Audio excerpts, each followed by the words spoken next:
Bom, pessoal, vamos para mais uma questão de física no Enem 2022. Dessa vez, temos uma questão bem bacana de cinemática. Em um dia de calor intenso, dois colegas estão a brincar com a água da mangueira. Um deles quer saber até que altura o jato de água alcança a partir da saída de água quando a mangueira está posicionada totalmente na direção vertical. Então ele quer saber mais ou menos isso aqui, ó. Ele vai posicionar a mangueira na vertical e ele quer saber qual é essa altura final daqui. O outro colega propõe então o seguinte experimento: eles posicionarem a saída de água da mangueira na direção horizontal, a 1 metro de altura em relação ao chão. A medida que essa distância teve foi de 3 metros. Então esse é o alcance horizontal do jato d'água, 3 metros.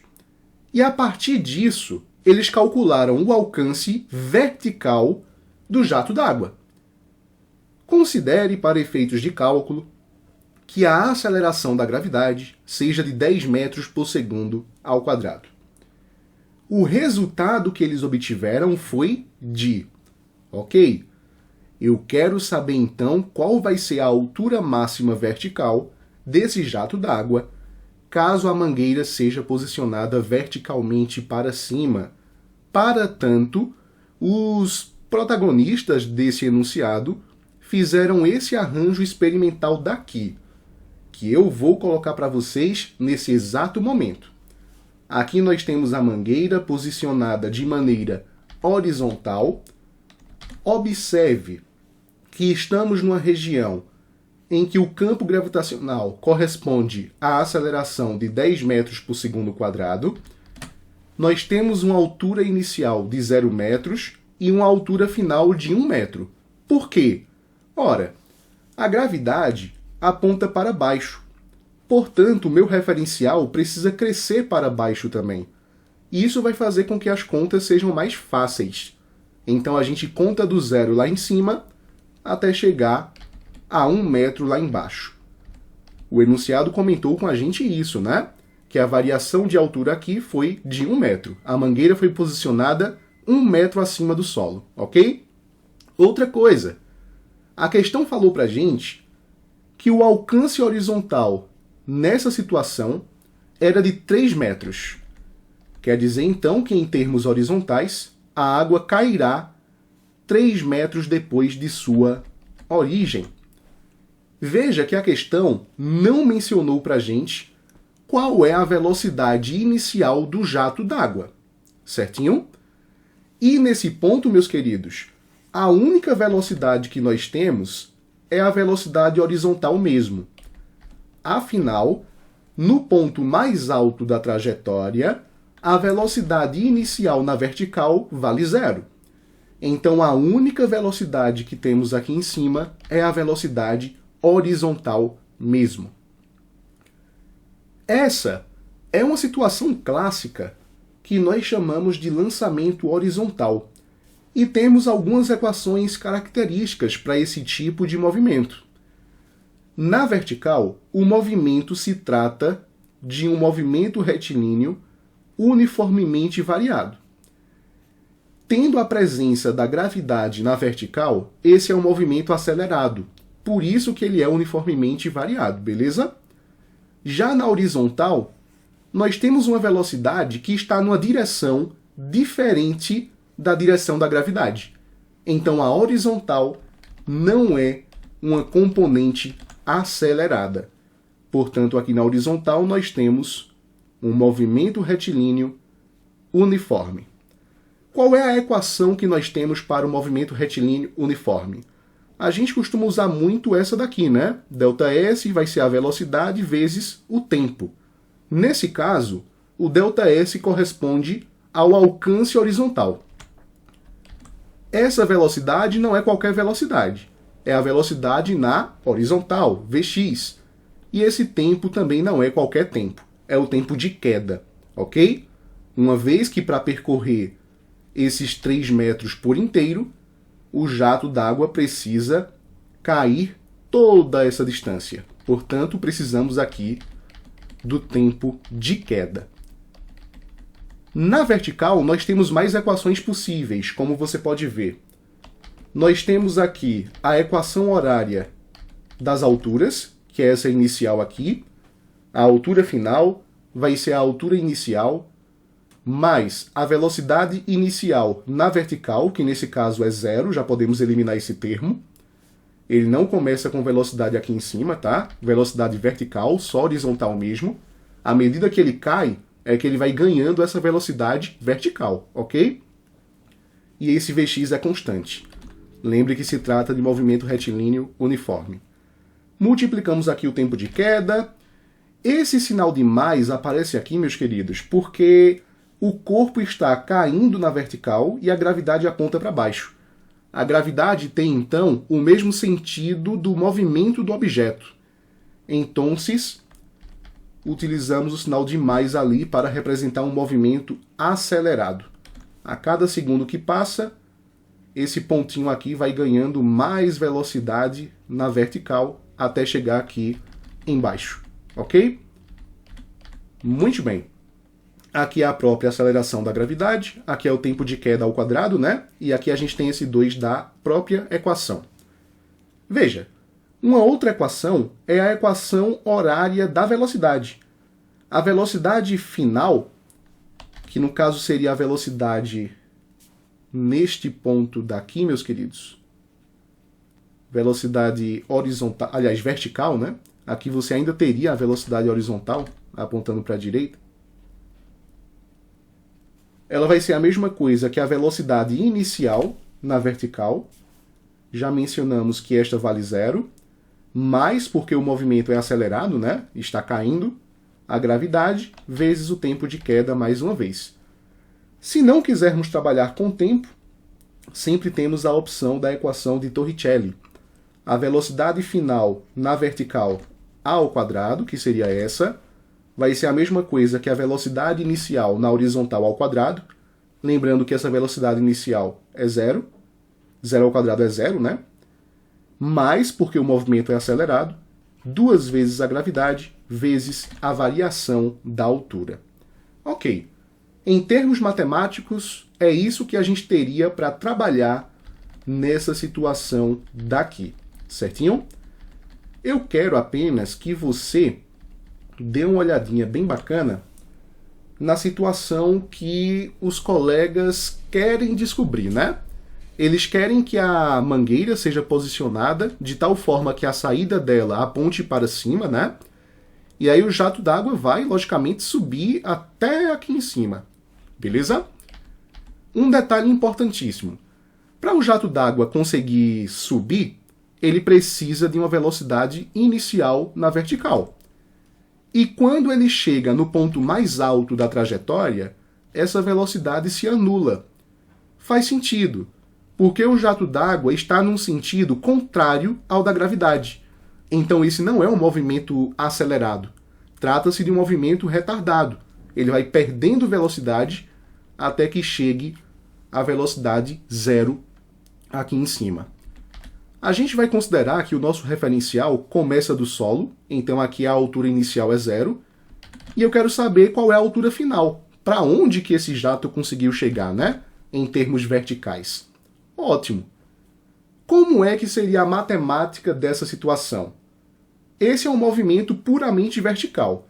Então, essas equações que estavam aqui se repetem para esse movimento também, com algumas adaptações. Por exemplo, a gente sabe que esse é um movimento retardado, ele vai perder velocidade, então a gente usa um sinal negativo aqui para a gravidade. Esse sinal aparece aqui também, e esse sinal aparece aqui também.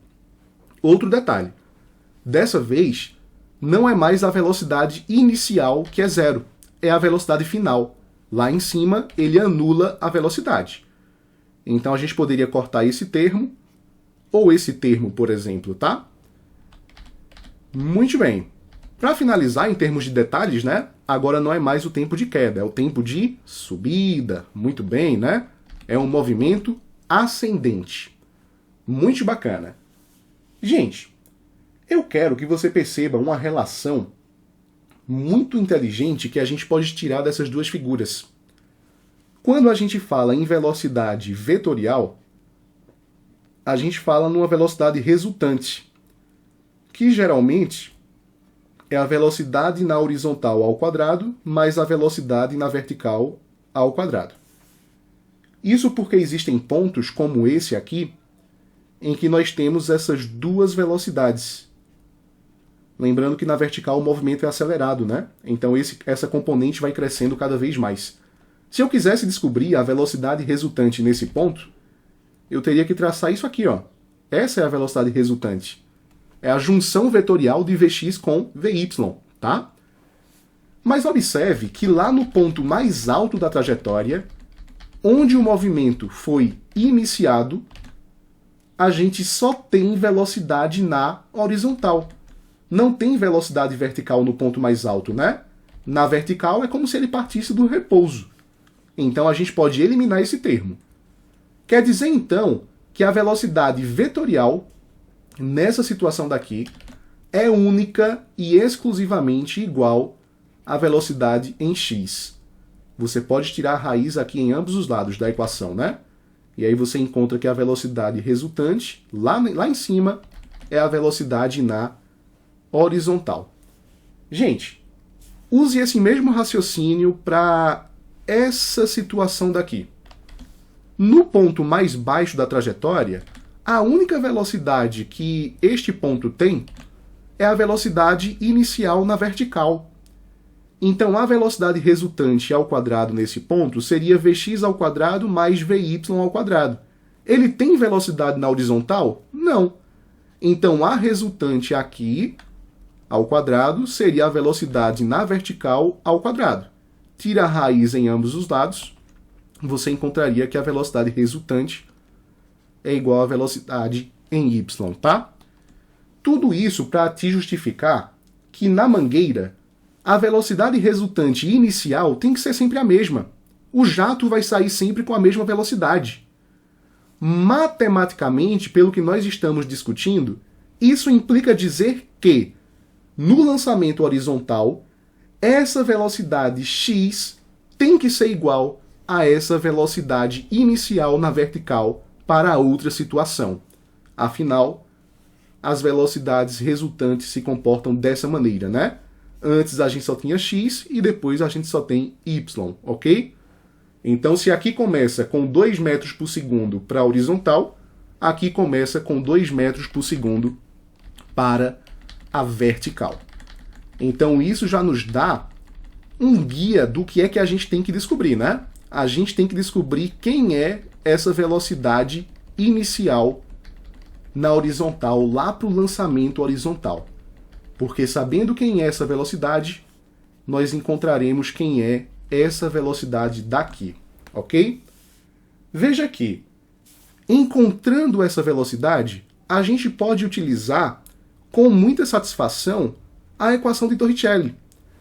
Eu quero saber a variação da altura, eu tenho a gravidade, eu vou saber quem é a velocidade inicial na vertical, e eu sei que no ponto mais alto, essa velocidade vale 0. Então, para descobrir o ΔH, eu preciso somente dessa velocidade inicial na vertical. Eu vou atrás dela, simplesmente isso, gente. Eu vou atrás dessa velocidade. Agora, veja só. Essa velocidade na horizontal, ela aparece aqui, nessa equação que a gente havia discutido anteriormente. O alcance vale 3 metros. Vx eu quero muito saber. Para descobrir quem é Vx, no entanto, eu preciso saber quem é o tempo de queda. Então eu vou olhar ou para essa equação aqui ou para essa equação. O problema dessa equação aqui do meio é que a gente não sabe qual é a velocidade final na vertical.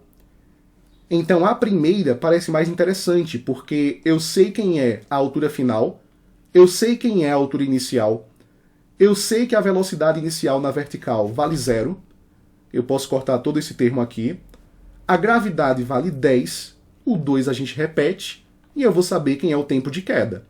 Achando o tempo de queda, a gente joga aqui na equação da horizontal e encontra o nosso Vx com muita satisfação.